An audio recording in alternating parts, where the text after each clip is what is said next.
Muchísimas gracias por la invitación. Hace muchos años creo que no venía a Durango, creo que 8 años, una cosa así, que no vengo a Durango. Lo extrañaba mucho, siempre me ha gustado. Y bueno, creo que es la primera vez que duermo en Durango, confieso, porque aquí el doctor Guerrero no me dejará mentir, pero siempre venía y me iba el mismo día.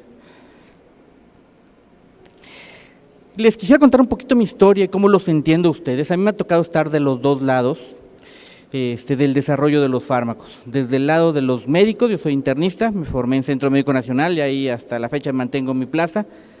Y me gusta el otro lado, ¿no? O sea, he estado de los dos lados, desde el lado donde no tenemos dinero para desarrollar un fármaco y vemos qué es lo que sucede, y sufrimos y padecemos todos juntos, y del otro lado, del lado de la industria, donde nos toca la parte regulada, difícil, muy cuadrada de cómo desarrollar un nuevo fármaco para tenerlo el día de mañana como una opción para nuestros pacientes, ¿no? Que eso siempre es lo que me ha movido, ¿no? Tener nuevas opciones terapéuticas para los pacientes. El proceso de desarrollo de un fármaco, nada más para que lo volvamos a ver y recordar, me imagino que estos conceptos los tienen más que claros, pero es algo extraordinariamente largo, complejo, difícil y poco exitoso. Muy pocas moléculas lo logran, pero nada más para que lo recordamos que hay tres grandes apartados dentro de la investigación. Una parte preclínica, muy compleja, difícil en nuestro país, muy difícil. Una parte clínica, de investigación clínica, muy regulada, con tres partes distintas, tres fases, ya entraremos a ellas. Y finalmente toda una parte regulatoria, donde se evalúa si ese fármaco, ese desarrollo nuevo, puede ser usado y realmente administrado a un paciente, que también es una cuestión muy larga, y cada una de las agencias, porque me lo ha tocado vivir, lo que es la FDA, lo que es la Agencia Europea del Medicamento, lo que es COFEPRIS en México, lo que es Anvisa en Brasil, y algunas otras agencias en América Latina, ¿no? Que son, cada una tiene sus peculiaridades y sus rarezas, y cada quien hace, muchas veces, a pesar de que es algo que debe ser homogéneo para todos, cada quien hace lo que se le da la gana. Entonces tenemos una parte preclínica donde tenemos dos grandes etapas. Una parte donde desarrollamos una idea, un concepto que le llamamos preclínica no regulatoria, donde estamos buscando que esa molécula que se desarrolló finalmente tenga o inhiba alguna diana terapéutica que hayamos seleccionado. Y después viene una etapa muy compleja que se llama preclínica regulatoria, que si bien es cierto nuestra COFEPRIS nos exige que la cumplamos, en México desarrollarla es enormemente difícil porque no hay centros que cumplan realmente la regulación ni nacional ni internacional para dar el cumplimiento regulatorio que exigen las autoridades a nivel tanto nacional como internacional. ¿Por qué? Porque hay una serie de estudios que tienen un diseño, hay un mundo de comités y de aprobaciones, que si puedo usar ratones, que si no puedo usar ratones, que si tengo que hacer primero una serie de modelos a nivel de computadora, como hoy en día se exige. En México hay pocos lugares, las últimas semanas nos hemos enterando de distintos lugares donde se empieza a hacer esto y se empieza ya a revisar y hacer, por ejemplo, lo que es la toxicología in silico, ¿no? En modelos de computadora como primer paso antes del desarrollo o la utilización de animales de experimentación. Pero el desarrollo de una nueva molécula, la parte preclínica, pues hay modelos que implican, por ejemplo, los modelos crónicos para un antidiabético, pues seguridad cardiovascular, y esto se hace en perro, y implica cerca de 400 perros hacer este tipo de modelos.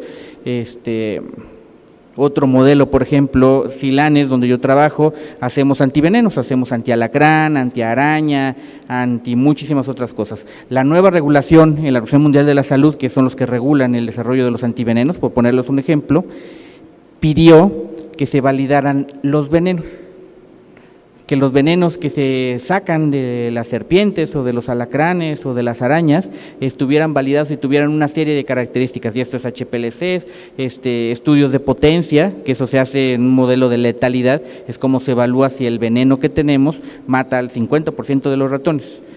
El estudio que pidió nuestras agencias regulatorias implica sacrificar 3 toneladas de ratones y cada uno pesa entre 18 y 20 gramos. Se pueden dar idea de lo que implica, o sea, parecer ridículo, pero es lo que están exigiendo. O sea, son 150,000 ratones, ¿no? Y es lo que nos piden, ¿no? Entonces nos toca a nosotros sufrir eso y padecerlo, ¿no? Y ustedes, digo, yo sé que del otro lado, cuando dices, oye, voy a matar a 15 ratones, oye, mejor si lo podemos hacer con 10 porque no me alcanza para los 15, ¿no? Entonces estamos viendo cuántos ratones y las secretarías pues dicen, ¿de dónde sacamos 150,000 ratones? ¿No? Es un modelo, no hay infraestructura en el país ni bioterios suficientes para poder surtir esa cantidad de ratones, ¿no? Y aparte, pues como saben, los bioterios están regulados, entonces yo no puedo pasar ratones de un bioterio al otro porque está prohibido, entonces complica mucho, ¿no? Por ponerles un ejemplo. Entonces está muy regulado, y si entramos a cáncer, por ejemplo, los modelos de una nueva molécula, donde yo tengo que evaluar cáncer, pues el estudio dura 3 años, para evaluar si una molécula es potencialmente cancerígena o no, y es obligatorio para el desarrollo de cualquier nueva molécula a nivel internacional, está dentro de las ICHs, y ese estudio así bajita la mano cuesta alrededor de $1 millón, entre 1 y 4 millones, dependiendo de la molécula, y también implica pues un mundo de ratones para poderlo desarrollar, ¿no? Y luego, bueno, si todo fue exitoso, pues llegaremos a las etapas clínicas, que como ustedes bien saben, son 3 etapas, una parte donde haremos farmacocinética, primero en sujetos sanos, luego algunas veces, dependiendo de la molécula, se hará o no en algunos pacientes, y se acabó. Y luego llegamos a la fase 2, donde probaremos seguridad ya en pacientes, en etapas tempranas de la enfermedad, poquito tiempo, pocos pacientes, y luego una fase 3, que ya las autoridades piden 1,000 pacientes, si fuera un antidiabético, por ejemplo, piden entre 1,000 y 2,000 pacientes mínimo. Si no está hecho con esa cantidad de pacientes, no aceptan el desarrollo de esa nueva molécula. Y finalmente, bueno, si sale exitoso, pues ya probaremos, en poblaciones especiales, porque si la molécula es crónica y si se le da a los adultos mayores, hoy en día, y cada vez que nuestra población se sigue envejeciendo, pues tenemos que evaluar ese medicamento también en adultos mayores, y si se va a indicar en niños, pues es otro trabajo, se tiene que hacer también toda la parte de niños, en fin, ¿no? Entonces, y aquí, por ejemplo, les cuento una anécdota que son peculiaridades, ¿no? Hay medicamentos que se usan solo en adultos y están indicados únicos exclusivamente en adultos porque no hay indicación pediátrica. La Agencia Europea exige que cualquier medicamento que se desarrolle se evalúe en niños.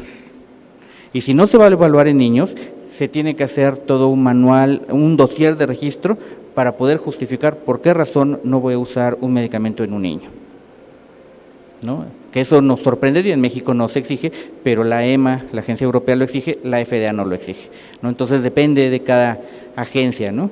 Regresando a fase 1, México y Brasil en América Latina exigen que los estudios se hagan siempre en México, o para el caso de Brasil, en Brasil este tipo de estudios de farmacocinética en sujetos sanos por cuestiones de raza, ¿no? Nunca entendemos por qué, ¿no? Pero lo exigen que se haga en México. No es válido hacer el estudio ni en Europa, ni en África, ni en Estados Unidos, ni en ningún otro lado. Exigen que se haga necesariamente en México. Son los 2 únicos países que exigen que se haga en México. Europa exige que se haga con el comparador europeo, es decir, hay que traer la molécula de allá para poderla evaluar, y se puede hacer en cualquier país. Lo mismo exige la FDA o algunos otros países. O sea, cada quien tiene su regulación, ¿no? Y tenemos que aprendérnoslas todas, porque si no, pues no llegamos a lo que estamos intentando hacer. Entonces aquí les ponía un poco de lo que es la parte preclínica, que es la que les toca. En muchos de nuestros centros de investigación en el país, universidades, academias, hay algunas cosas de hospitales donde vemos que hay una serie de posibilidades para empezar a compartir resultados, y que la industria muchas veces estamos interesados en esto que se está desarrollando, ¿no? Hay empresas que se llaman de capital riesgo que pueden invertir en desarrollos tempranos. Hay algunas pocas universidades que ya tienen un modelo de transferencia de tecnología, algunos hospitales, el Seguro Social empieza, Secretaría de Salud en algunos lados también empieza con modelos de transferencia, algunos centros CONACYT también, que tienen agencias específicas donde pueden alguna cosa que hayan hecho de manera temprana, desarrollar una molécula, un candidato, tengo una idea, y poderla transferir. Seguro Social, por ejemplo, pocos lo sabemos, pero han sido muy exitosos en el desarrollo de stents, estas digamos, dispositivos médicos que usamos los infartos. Se han desarrollado y son propios del stent, pero también han desarrollado clavos articulares, muchísimas cosas, y han sido modelos muy exitosos y se han transferido de manera exitosa.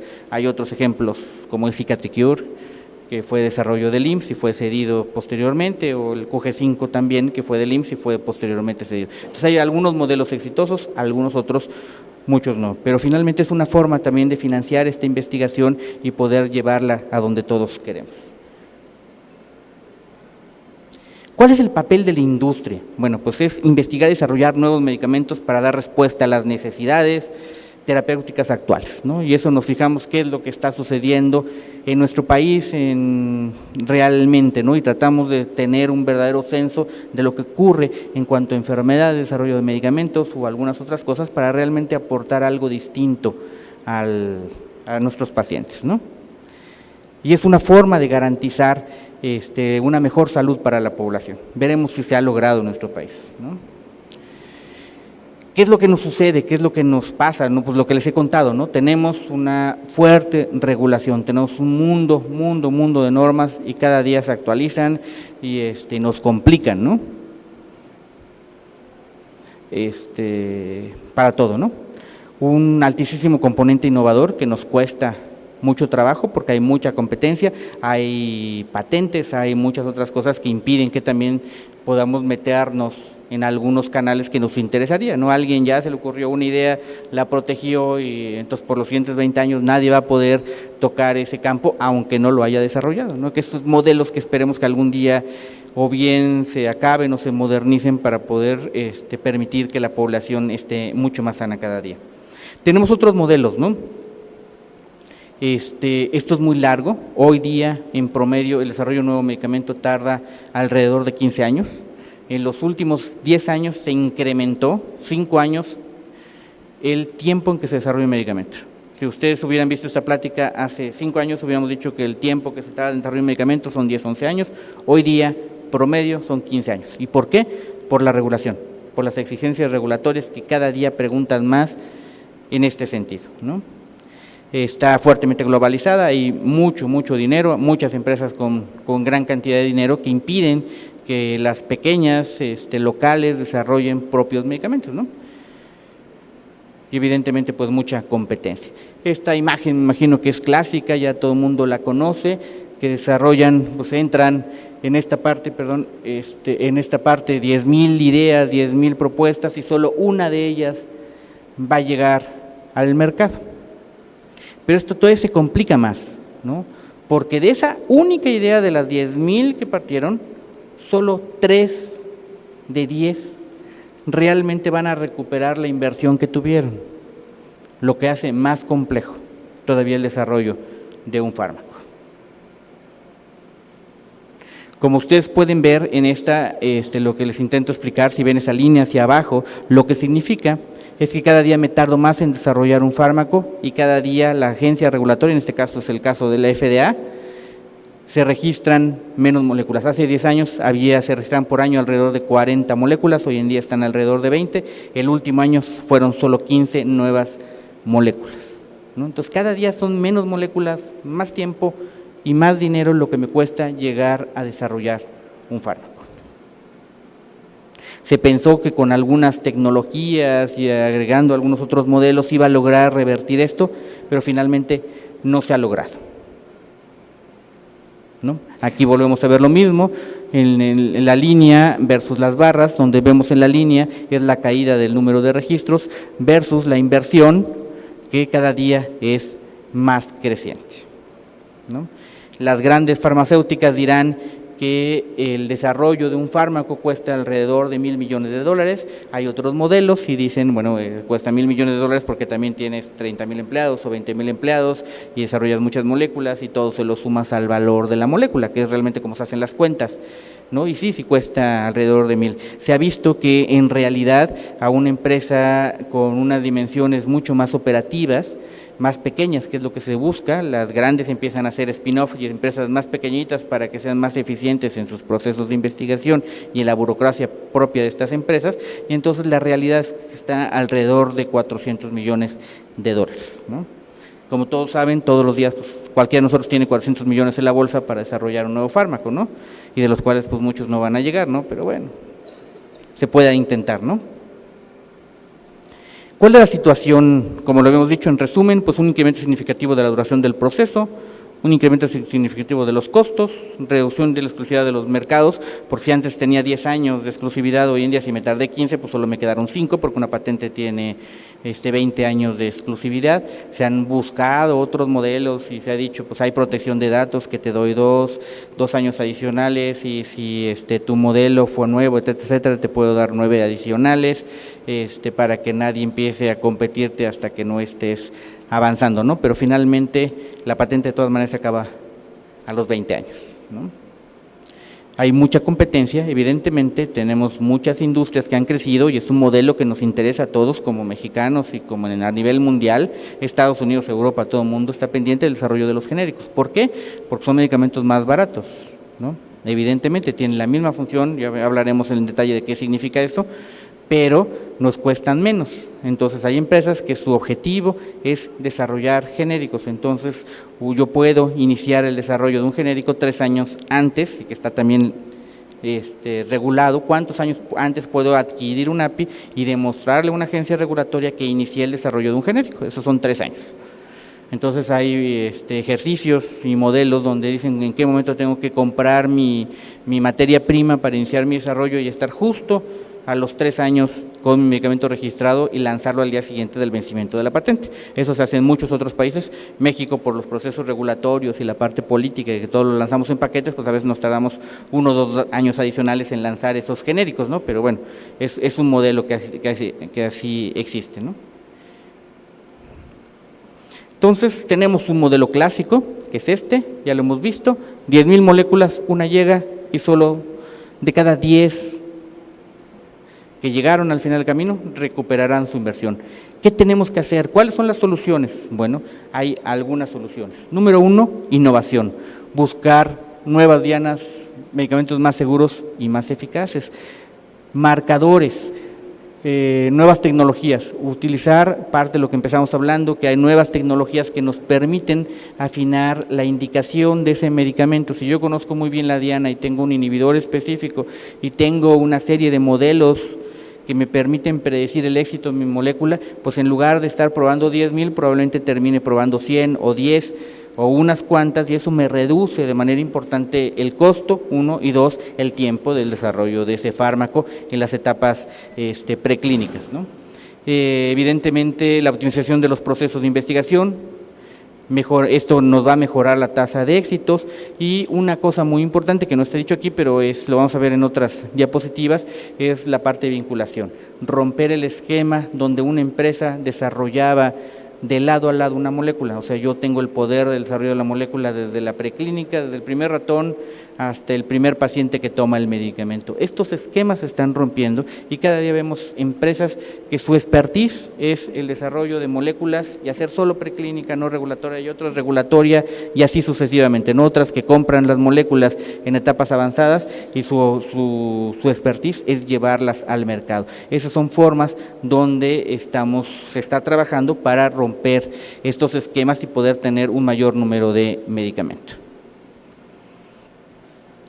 ¿Cómo podemos innovar? Justamente me regreso y aquí lo podemos ver de una manera más clara. Aquí vemos el proceso clásico de la investigación. Desgraciadamente no nos ayuda mucho la pantalla, pero podemos ver que hay distintas partes en color verde donde estamos viendo que podemos cambiar las partes del desarrollo. Y básicamente, ¿cómo es? Usando distintos marcadores subrogados que se llaman, que es la búsqueda de dianas para el diagnóstico de una enfermedad, precisarlo muy bien, medir muy bien mi diana que quiero medir, y por otro lado tener una serie de dianas que yo pueda seguir en el paciente para poder evaluar mucho mejor el fármaco que estoy intentando desarrollar. Eso me permite acortar tiempos y enfocar mejor mi inversión, y así vemos que han salido nuevas dianas todos los días.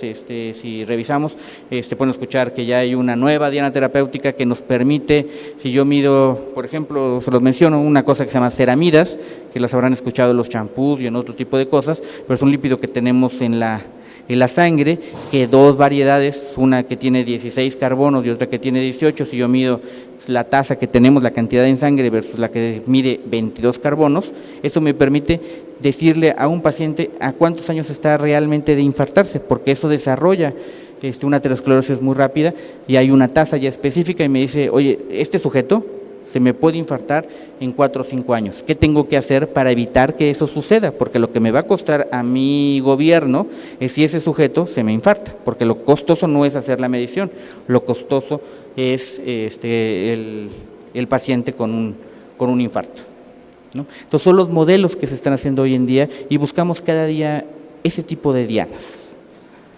¿no? Evidentemente, con el ayuda de la química, de todo esto que estamos hablando, pues podemos hacer mucho de lo que han escuchado, que se abusa muchas veces del término, que es lo que es la medicina personalizada, ¿no? Entonces podemos tener fármacos casi por diseño y por desarrollo, y esto nos ahorra una gran cantidad de compuestos a evaluar para tener al final del camino una molécula, ¿no? Entonces, el modelo nuevo del desarrollo pues es ¿no? Donde tengo empresas que se están haciendo cargo de cada una de las partes del desarrollo de una molécula. Como les decía, unos expertos en preclínica, otros en clínica, otros en cierto modelo, y entonces yo voy compartiendo tanto el riesgo como el desarrollo para lograr acortar esos tiempos, ¿no? Resumen, pues entonces tenemos una utilización más temprana de distintos biomarcadores, tenemos unos modelos muy específicos y cada día desarrollamos más pruebas de concepto, modelos de prueba de concepto, que eso nos ayudan a aclarar cómo funciona y para qué funciona un medicamento, ¿no? Si hoy en día yo trajera nuevamente un medicamento que usamos todos los días, la metformina, y la quisiera registrar, sin pensar que es la historia que conocen ustedes, pues nos costaría mucho trabajo registrar la metformina. ¿Por qué? Pues porque cuando se registró, se ignora cómo funciona. Entonces, hoy en día yo no puedo registrar un medicamento si ignoro su mecanismo de acción o si no tengo un concepto básico de cómo funciona, ¿no? La metformina, cuando se registró, cumple 60 años este año, entonces hubiera sido imposible registrarla porque ignoramos cómo funciona y hubiéramos tenido que hacer estudios con 4,000, 5,000 pacientes para demostrar que era segura y eficaz, ¿no? Entonces tenemos nuevas vías de administración, que es otra forma que no hemos hablado. Alguien me preguntaba hoy, oye, ¿cómo les ha ido? Porque una metformina líquida, ¿no? Que les llamó la atención, ¿no? O sea, podemos trabajar también en eso, en desarrollar nuevas formas de los medicamentos, ¿no? Y si el paciente, la tableta es muy grande, pues ¿cómo le hago para que esa tableta no sea grande, sea más fácil de que el paciente realmente se apegue? Porque es la otra que nos pega, ¿no? Como ustedes saben, ¿no? El paciente no se toma sus medicamentos, ¿no? Yo por más que desarrolle, si el paciente no se los toma, pues no voy a conseguir el efecto, ¿no? Entonces tenemos que buscar también que el paciente realmente se apegue al tratamiento, ¿no? La tasa de abandono de cualquier tratamiento crónico es entre el 30 y el 50%. Ese es el porcentaje de apego real, ¿no? Y no es el tema de hoy, pero México está reprobado en diabetes. No sé si lo sepan, la tasa de control, o sea, de pacientes que tienen menos de 7 de hemoglobina glucosilada a nivel internacional es del 50%, pésima, muy mala, pero México tiene 25%, solo el 25% de los pacientes hoy día están controlados, ¿no? Y si no me creen, ustedes mismos en la base de datos esta gigantesca de la propia Secretaría de Salud que administra la Universidad de Nuevo León, no me acuerdo cómo se llama la base de datos, pueden ver por municipio cómo están controlados los pacientes, a qué acceso, cuántas veces se les hizo hemoglobina glucosilada, qué glucosas tienen los pacientes y cuántos están controlados, ¿no? O sea, tenemos las herramientas para lograr el control. Sin embargo, el paciente, por alguna razón, no somos lo suficientemente enfáticos o empáticos, como le queramos decir, para que el paciente logre el objetivo y se tome su medicamento, ¿no? Evidentemente, la búsqueda de nuevos mercados, nuevos jugadores, es tratar de expandernos, pero bueno, eso para México es un poco más complejo. La búsqueda de terapias biológicas, ¿no? Si antes, hace unos años, hubiéramos dicho que íbamos a tener un anticuerpo que baje el colesterol, no lo hubiéramos creído. No hubiéramos dicho, eso no funciona, no puede ser posible. Hoy en día, pues ya tenemos un anticuerpo que para ciertos pacientes que tienen hipercolesterolemia familiar, les baja realmente el colesterol, ¿no? En México la hipercolesterolemia familiar solo es el 1% de los pacientes, sin embargo el medicamento ya está en el cuadro básico de medicamentos, ¿no? No tenemos aspirinas o acetaminofén, pero ya tenemos ese fármaco en el cuadro básico y lo compramos, ¿no? Y cuesta una fortuna, ¿no? Igual que el de la hepatitis C, ¿no? O sea, $1,000,000 por paciente, pero lo tenemos en cuadro básico, ¿no? Y evidentemente, pues lo último, ¿no? La vinculación y lo más importante, vincularnos nosotros, industria, con ustedes, academia, o al revés, academia con industria, y muchas veces debemos meter en el juego a las autoridades gubernamentales, porque es fundamental. Si no tenemos el visto bueno de la autoridad, va a ser muy difícil desarrollar un fármaco en nuestro país. Evidentemente, tenemos que tener muy claro qué quiero. Si no sabemos qué queremos, no vamos a hacer las preguntas correctas para encontrar las respuestas correctas. Tener muy bien definido nuestro blanco, marcadores de enfermedad, como lo hemos dicho, tanto para diagnóstico como para seguimiento, y buscar centros, hacer que nuestros centros de investigación, todos ustedes hacen investigación de alguna o de otra manera, todos somos investigadores en este país, ¿no? Pero darnos la credibilidad que nos merecemos y tener la rastreabilidad y trazabilidad de todo lo que hacemos, que eso es algo que nos falta mucho en este país para que realmente podamos tener una verdadera infraestructura y lograr el objetivo que todos buscamos, ¿no? Es un resumen de lo mismo. Aquí un ejemplo, que se están creando grandes clústeres de investigación en distintos países donde logran justamente eso y es lo que buscan, ¿no? En Estados Unidos, en Europa, la India, Corea, que es un modelo a seguir, cómo han logrado voltear esto y desarrollar nuevos fármacos, ¿no? O sea, empresas que ustedes no se imaginan que desarrollan fármacos. Si yo les dijera que LG y Samsung desarrollan antidiabéticos, ¿me creerían? Hacen televisiones, ¿no? O coches o equipos, pero son líderes en el desarrollo de medicamentos, invierten mucho más en medicamentos de lo que invierten en televisiones, ¿no? Y a veces lo ignoramos, ¿no? Y las dos son coreanas y hacen desarrollos muy interesantes. ¿Qué es lo que sucede en la COFEPRIS, nuestra amada COFEPRIS, ¿no? Bueno, pues tenemos muchas definiciones aquí y podemos ver que hay medicamentos que le llaman genéricos, innovadores, marcas, copias, productos, bla, bla, bla, y tenemos un mundo de requisitos que muchas veces a nadie le quedan claros a qué se refieren con biodisciplinaridad, bioequivalencia, equivalencia terapéutica, alternativa terapéutica, en fin, son muchos términos que tenemos que aprender y poderlos distinguir para poder saber qué es lo que estamos buscando y qué es lo que le estamos ofreciendo a nuestros pacientes día con día, ¿no? Entonces, esto tiene un proceso, como todo, tiene una fase farmacéutica, una fase de pacientes donde le vamos a administrar estos fármacos y una fase de farmacocinética que tenemos que buscar. En general, la COFEPRIS, igual que cualquier otra agencia, pues busca lo mismo para todos, ¿no? Que el producto sea eficaz, seguro y que cumpla normas de calidad. Lo primero, ¿no? Entonces, que el medicamento cumpla su objetivo, que le baje el azúcar o que le baje el peso, lo que sea necesario, pero que lo haga. Por otro lado, que este medicamento sea seguro, que no tenga grandes eventos adversos, que no se me anden muriendo. Ya nos ha pasado con algunos que se nos suicidaban y otros que se les daba cáncer de páncreas o se nos andaban infartando, ¿no? Entonces tenemos que tener cada día medicamentos seguros y es lo que nos encarece la investigación. Y finalmente, que el medicamento sea fabricado con lo que se llaman buenas prácticas de manufactura.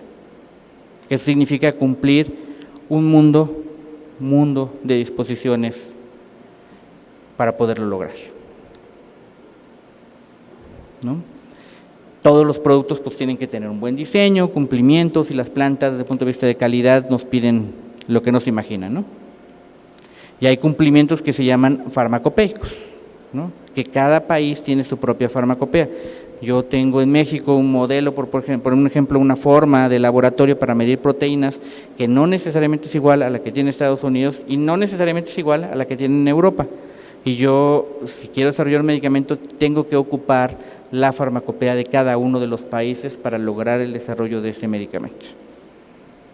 Lo cual puede ser complejo, porque entonces tengo que hacer un producto que yo pensé que iba a ser diseñado a nivel internacional, pero no, tengo que hacer un diseño de un medicamento que es solo para México y otro diseño que es para Estados Unidos y otro diseño que es para Europa, y hay que cumplir todo eso, ¿no? Entonces tenemos que hacer estudios de eficacia y seguridad, y lo que me quiero meter a esto, ¿no? Entonces tenemos que hacer los estudios que tengan un perfil farmacocinético bien determinado, ¿no? Algunos son equivalentes farmacéuticos, son parecidos. Otros podemos hacer una prueba que se llama de disolución, que eso significa echar 2 pastillitas en 1 litro de agua y poner un agitador y medir cómo se rompe la bacteria. Lo mido y tienen que ser idénticas y hay una serie de pruebas y análisis que tiene que hacer. Digo, lo puse muy simple. Y un estudio de bioequivalencia, pues eso implica hacer estudios en pacientes en un número determinado dependiendo de la variabilidad de un medicamento. Por ponerles un ejemplo, si yo evalúo una aspirina, ¿no? Aspirina de los más simples de los medicamentos, el mínimo que me pide la COFEPRIS, porque entre sujeto y sujeto, entre uno y otro no varía mayormente, me pide un mínimo de 24 sujetos. Pero si yo evalúo una estatina, la que sea, Rosu, vastatina, Atorvas, pravastatina, la que ustedes quieran, la variabilidad entre sujetos e intersujetos es enorme. Entonces los tamaños de muestra se van a cerca entre 60 y 80 pacientes, ¿no? Entonces es bastante más complejo. Hoy en día, con las nuevas tecnologías, yo les puedo hacer farmacogenómica y elegir a los pacientes que no les varíe el medicamento para hacer un estudio más acotado con 24, 30 sujetos, ¿no? Entonces tenemos el concepto de biodisponibilidad, que es una medida relativa de la velocidad como la cantidad del fármaco contenido en un medicamento se absorbe y alcanza un nivel en sangre. En otras palabras, el paciente se lo traga, yo le tomo medidas desde el tiempo cero y dentro de 24 horas, dependiendo de cuánto dure en sangre, lo que sepamos o no sepamos, si no hay que estudiarlo, y obtenemos una curva. Y esa curva debe ser igual al original.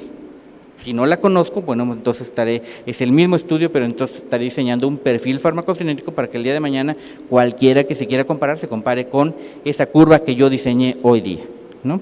Bioequivalencia es cuando ya hago esa parte. Ya tengo un medicamento que es innovador, original, el que tiene patente, o como le queramos llamar, y lo vamos a comparar con ese otro fármaco, que se diseñó como genérico. Y aquí tenemos nuestros 3 conceptos. Tenemos equivalencia, alternativa y equivalencia terapéutica. ¿Ok? Entonces, equivalencia farmacéutica son idénticos, todo es igualito. Si era cápsula, yo tengo cápsula. Si es una alternativa, puedo tener una cápsula versus una tableta. Y si es una equivalencia terapéutica, no tiene nada que ver, significa que si yo tenía una rosuvastatina, ahora tengo una pravastatina y se llama efecto de grupo. Son iguales porque tienen la misma molécula, la misma inhibición, mismo todo, pero son 2 fármacos distintos. Entonces, como saben, habitualmente se hacen en voluntarios sanos, no siempre, dependiendo del fármaco. El lote, el medicamento que se usa, tiene un mundo de requisitos para que yo lo pueda hacer. Es un lote industrial, y si es un lote piloto, es un porcentaje de lote industrial. Pocas plantas en nuestro país tienen planta piloto y una planta industrial porque implica tener 2 plantas, una chiquita y una grande, ¿no? Entonces es algo muy caro. Tener una planta validada para las 2 cosas es enormemente caro. En Europa o en Estados Unidos se exigen que ambas plantas estén validadas, y no solo eso, que tanto la piloto como la industrial estén validadas, también en México, pero yo tengo que tener además un permiso para fabricar medicamentos para investigación. Si no tengo permiso para fabricar medicamentos de investigación, aunque quiera desarrollar medicamentos, no puedo. Los tengo que hacer en una planta que sí cumple esos requisitos, ¿no? Finalmente, pues ya tengo el medicamento y ya llega a nuestras autoridades y ellos tendrán que decidir, ¿no? En base a 2 conceptos. Por un lado, lo que es la guía diagnóstico terapéutica que existe en nuestro país, para todos, bueno, las principales enfermedades, existe una guía de qué medicamentos se pueden usar y las dosis y cómo se debe usar, y por otro lado tenemos distintos cuadros básicos. Tenemos el de salubridad general y luego por institución. Tenemos el del Seguro Social, el de Pemex, el del ISSSTE, el de los marinos, el del ejército y creo que nada más, ¿no? Cada uno de ellos tiene un cuadro básico distinto, no es el mismo, ¿no? Porque a veces nos confundimos, pensamos que ya lo metí al cuadro básico de salubridad, ¿no? Seguro Social tiene un cuadro distinto, ya hay medicamentos que sí están en uno y no están en otro, ¿no? Entonces tiene que estar también ahí para que yo médico, tenga la alternativa de poder usar ese fármaco, ¿no?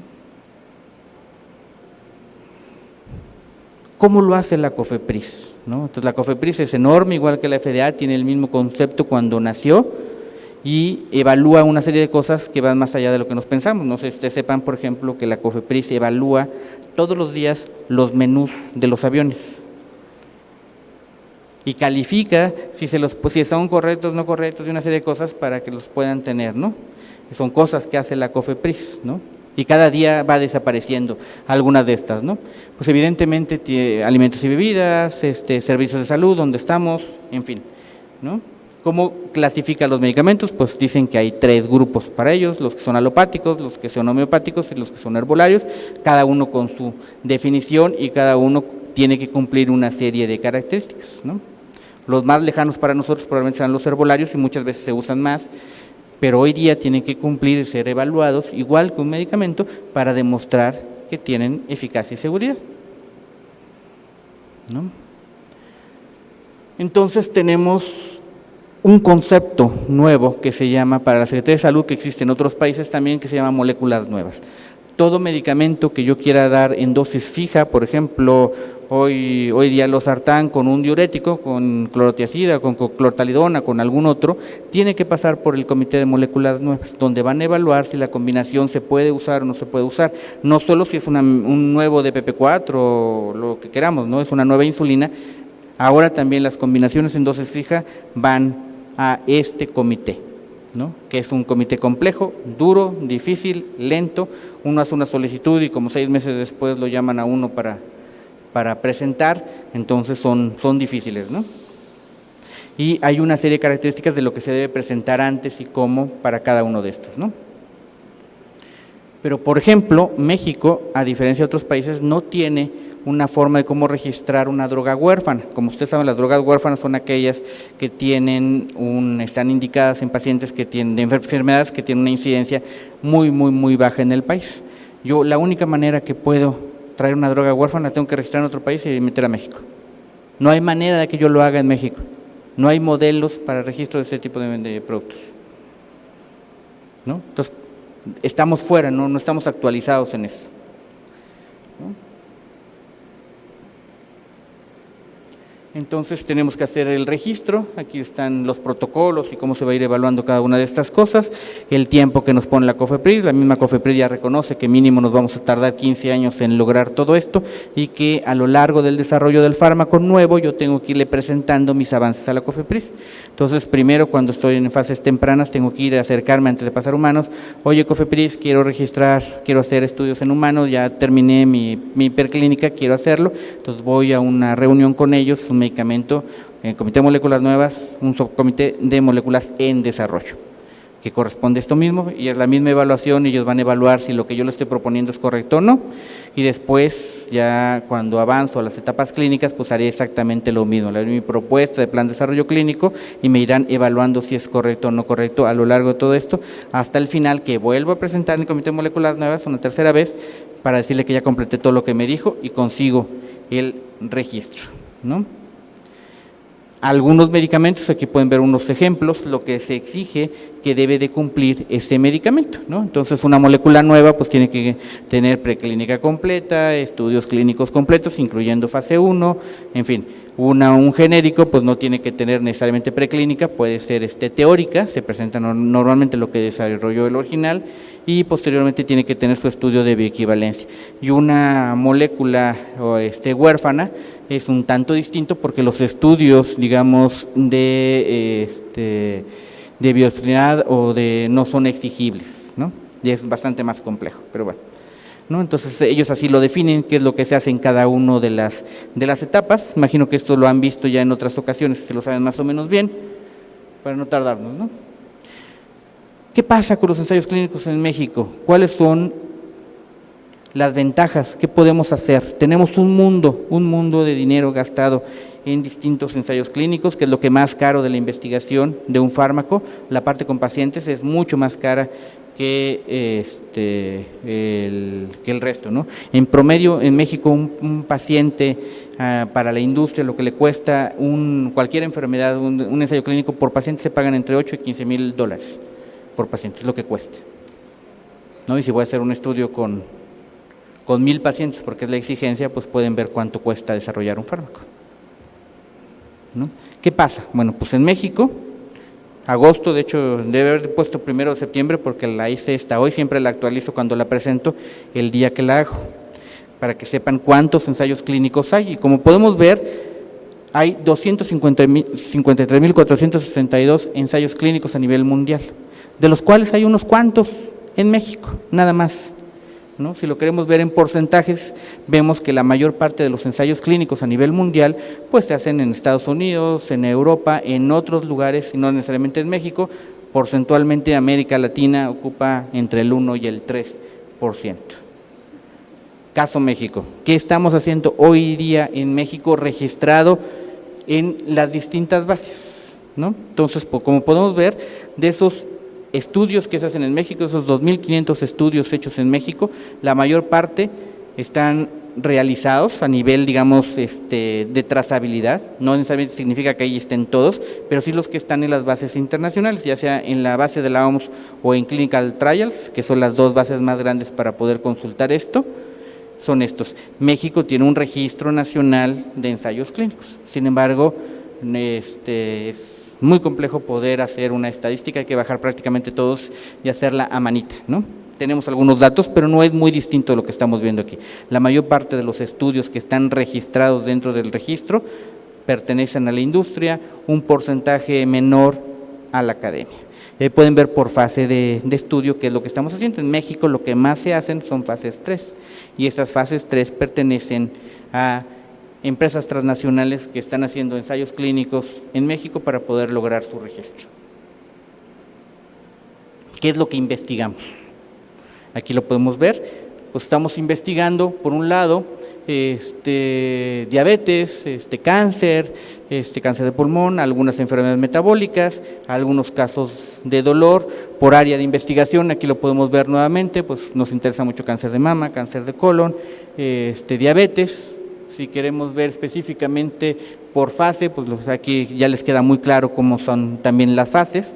Lo que más hacemos son estudios de fase 3, ¿no? Muy poquitos, como podemos ver registrados, casi prácticamente fases tempranas de la investigación no tenemos, o no están registradas por lo menos en este tipo de bases de datos, ¿no? Por tipo de patente, pues tenemos un poco de todo, porque se bajan las patentes internacionales, pues tenemos por producto, tenemos por combinación, tenemos por formulación, por distintas cosas, y cada una de estas tiene una implicación económica distinta y protección distinta, ¿no? Si vemos el ejemplo en diabetes, pues lo que más estudiamos son insulinas y metforminas, sulfonilureas, es lo que más se estudia en este país, ¿no? Todo esto es caso México, ¿no? Si hacemos un filtro y me quedo solo con los biotecnológicos, los más caros, pues aquí podemos ver lo que se está haciendo, ¿no? Entonces tenemos entre oncológicas y neurológicas, se llevan más del 60% de los estudios hoy en día que se están haciendo en estas áreas particularmente. ¿Por qué lo menciono? Pues porque nuestra epidemiología no necesariamente es igual a la de Estados Unidos o la de otros países, ¿no? Y tenemos nosotros que enfocar la investigación a lo que realmente ocurre en nuestro país, hacia allá vamos, ¿no? Si vemos de todos esos ensayos clínicos, cuáles tuvieron una respuesta realmente positiva, entonces vimos que eran un mundo de estudios, pero solo de esos mundos, la mitad tuvieron algún resultado que aterrizaron en esta misma base de datos, ¿no? Entonces solo 170,000 dijeron que habían tenido resultados, y de esos 170,000, solo 15,000 reportaron un resultado positivo con respecto al objetivo principal de su investigación, ¿no? Entonces esto se vuelve a correlacionar con lo que hemos platicado a lo largo de toda, pues ya esta tarde. Si vemos por número de moléculas, esto es a nivel México, vemos que enfermedades raras, así catalogadas, es una de las cosas que más se le apuesta. Luego tenemos cáncer de mama, cáncer de pulmón, enfermedades cardiovasculares, neurológicas, mentales, evidentemente VIH, y finalmente otras infecciones, ¿no? Pero eso es el número de moléculas desarrolladas en relación con la cantidad de estudios que se desarrollan en nuestro país, y son los intereses de esos investigadores en relación con lo que se tiene, ¿no? Nos queda claro, evidentemente, que hay una gran cantidad de estudios que se realizan en todos los hospitales que no están dentro de estas bases de datos, ¿no? O sea, el Registro Nacional, el RENEC, el Registro Nacional de Ensayos Clínicos, a pesar de que el hospital, el residente hace su tesis, esa tesis no está registrada dentro del RENEC, muy pocas veces, algunas sí hemos encontrado, las hemos revisado, pero son muy poquititas las que realmente, a pesar de que de acuerdo a la Ley General de Salud, digo, ya nos saltamos todos los conceptos, estamos obligados, todos los que hacemos un estudio con humanos, en registrar nuestro ensayo ahí. No se está haciendo, ¿no? Entonces, por esa razón no tenemos el detalle fino de qué es lo que están haciendo, pues toda esta gente, todos ustedes, qué es lo que realmente están haciendo, ¿no? Porque aquí estamos viendo, pues muchas veces lo que quiere hacer la industria transnacional en nuestro país, no necesariamente lo que los mexicanos queremos estudiar en relación con esos fármacos, ¿no?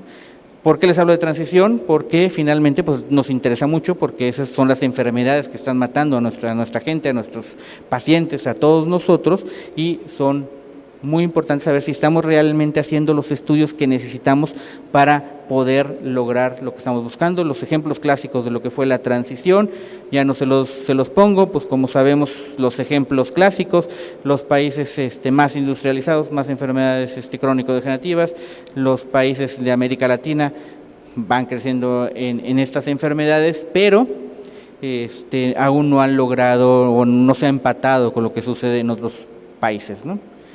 No sé si conozcan esta lámina, si no se las cuento, publicado por Lancet, nuestro secretario de Salud, donde está publicando cuál es la verdadera esperanza de que se mueren los mexicanos, un análisis muy, muy interesante, vale la pena que lo revisen y lo lean, porque es la realidad. Esto es nuestra transición demográfica, no la otra es la teórica, la que nos enseñan en los libros, esta es la real, y nos está diciendo la lámina que se logró un incremento de la esperanza de vida, sobre todo para mujeres, entre el 90 y el 2013, o sea, los últimos 20 años se logró un incremento, sobre todo las mujeres, adicional a lo que ya se había visto en otros lados.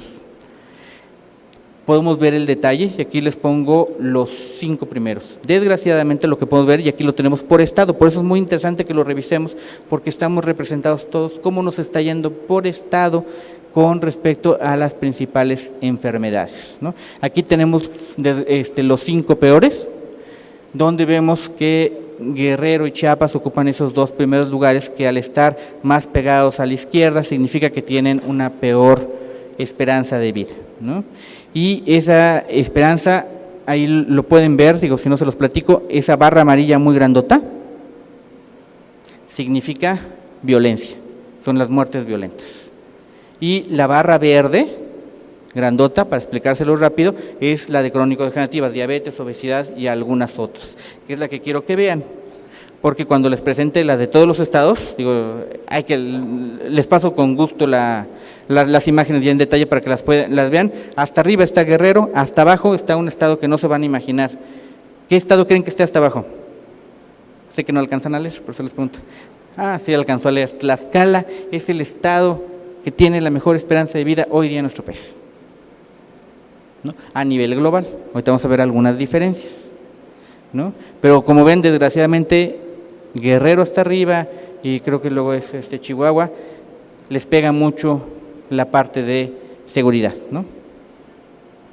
Pero cuando vemos el caso de los hombres, vean cómo esa barra amarilla creció muchísimo y se cambiaron algunos lugares, ¿no? Este es el caso de los hombres a nivel nacional, y lo más impresionante, ¿por qué las mujeres sobreviven?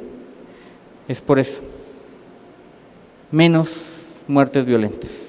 Prácticamente no tienen, desapareció la barra amarilla. Y entonces ya se invirtió, la gráfica ya no es igual que el resto, ¿no? Muy interesante, ¿no? Pero finalmente el detalle específico, porque aquí están muchas otras enfermedades, hay que leerlas por estado, porque es lo que tenemos que estar trabajando para cada una de esas enfermedades, para realmente lograr el objetivo de incrementar la vida saludable de todos nuestros pacientes. Muchísimas gracias.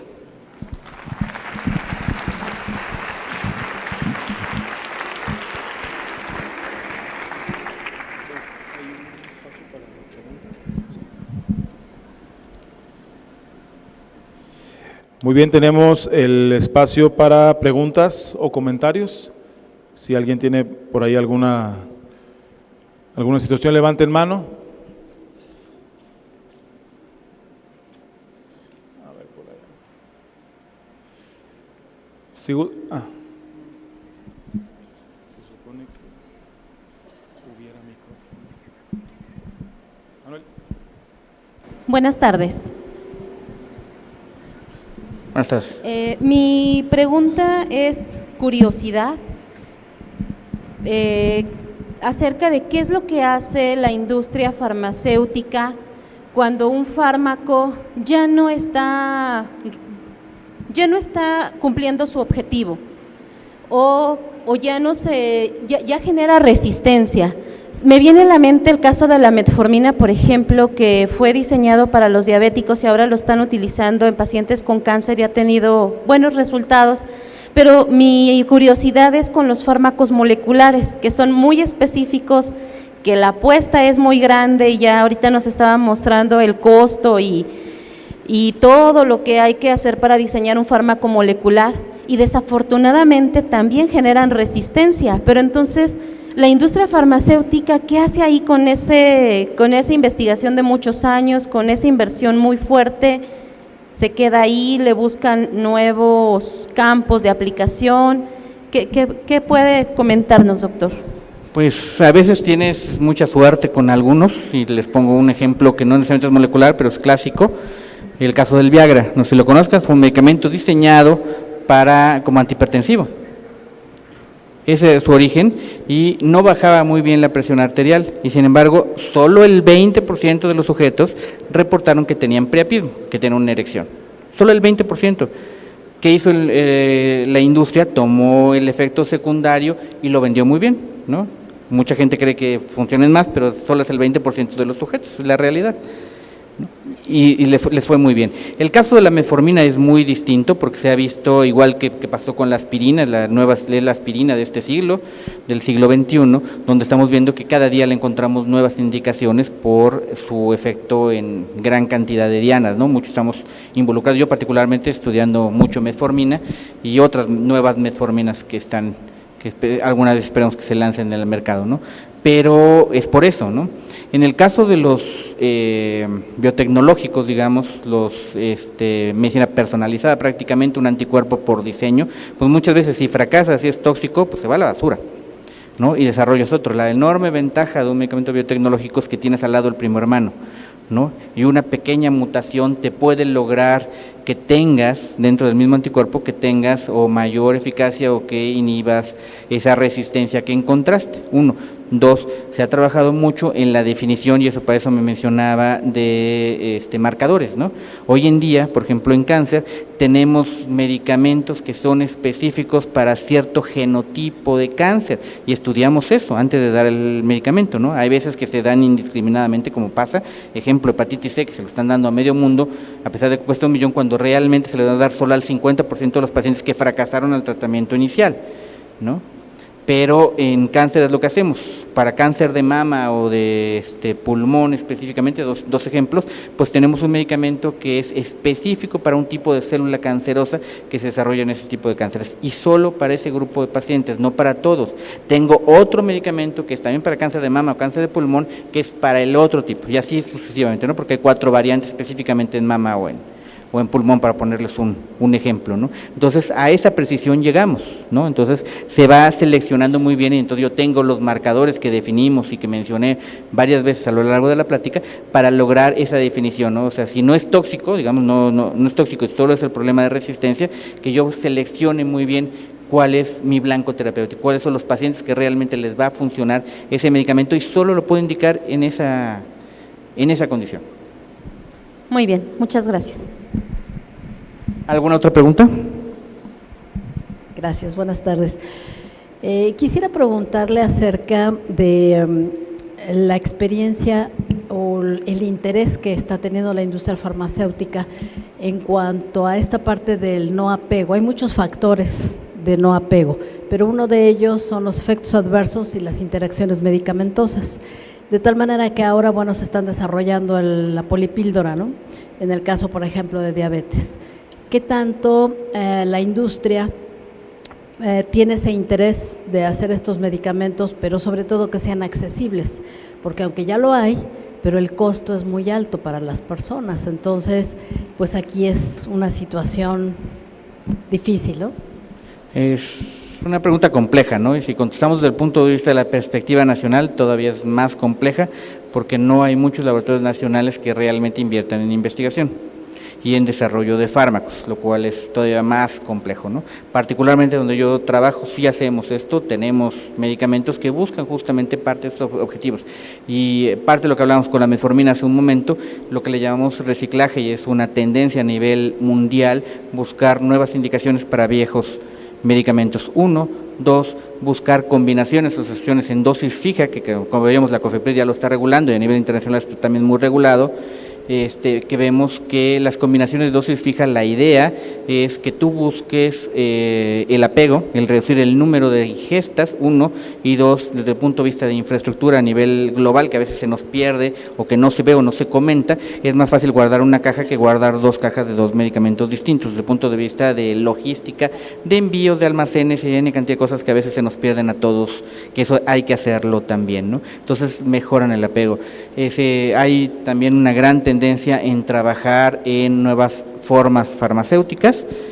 No es comercial, pero por ejemplo el Silanes trabajó la pastilla de la metformina, no sé si todos la conozcan, es muy grande, la dosis es grande, son 1000 miligramos, y 1000 miligramos es una tableta de 1 gramo, ya significa que más excipientes en realidad pesa cerca de 1.7 gramos, y entonces es algo grandote. Entonces desarrollamos una forma líquida que permite que las personas que no tengan o que tienen problemas para tragar cosas grandes no tengan ese problema, por poner un ejemplo, ¿no? Eso también disminuye o mejora la biosolubilidad, entonces está la metformina menos tiempo en el intestino y menos efectos secundarios, ¿no? En fin, ¿no? O sea, sí se está trabajando en eso, hay muchos, pongo otro ejemplo, el Viagra, que se tiene en N cantidad de formas farmacéuticas hoy día, hay tabletas masticables, hay laminitas como estas para cambiar el aliento, y hay incluso en spray, ¿no? Entonces, en fin, sí se está buscando a nivel mundial, buscar la forma de mejorar el apego, la facilidad de la toma de un medicamento, ¿no? Hay muchísimos ejemplos como México se ha sumado poco a esta iniciativa, algunos laboratorios ya lo empiezan, por ejemplo, en tener medicamentos para el dolor que sean líquidos, entonces que me faciliten no tener que estar cargando con una botella de agua para tomármelo, y entonces ya viene líquido o bien una tableta masticable que sea más sencilla la ingesta de ese medicamento para que el paciente se lo pueda llevar y no tenga que perder la toma porque no tenía dónde tomar agua, porque trabajaba en un taxi o en la empresa no lo dejan tomarse el medicamento o se les olvida porque es más complejo y les da pena sacar su pastillerito y tomarse su pastilla. Sí hay mucho en ese sentido, afortunadamente. ¿Alguna otra? Creo que no. Bueno, si ya no hay más preguntas, agradecemos la participación del doctor Jorge González Canudas, para quienes pido un fuerte aplauso. Y, doctor, le